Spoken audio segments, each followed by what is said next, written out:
கல்வி சிறப்பா கிடைக்க வேணும்.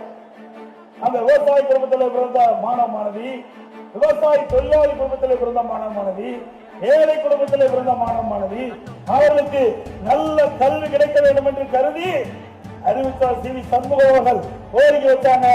விழுப்புரம் மாவட்டத்தில் என்ற தினம் அம்மா பல்கலைக்கழகம் கேட்டாங்க. அம்மா பெயர்ல கொடுத்தோம்.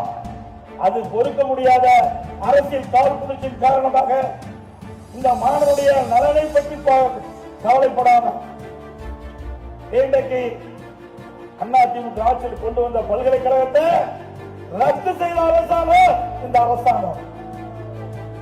இந்த அனைத்து இந்திய அண்ணா திராவிட முன்னேற்ற கழகம் மக்களுடைய நலன் கருதி, மாணவருடைய நலன் கருதி கொண்டு வந்த அம்மா பெயருக்கின்ற பல்கலைக்கழகத்தை ரத்து செஞ்சாங்க. ஆனா ஆண்டவன் அவர்களுக்கு அந்த மந்திரி பதவியை பறிச்சுட்டாங்க.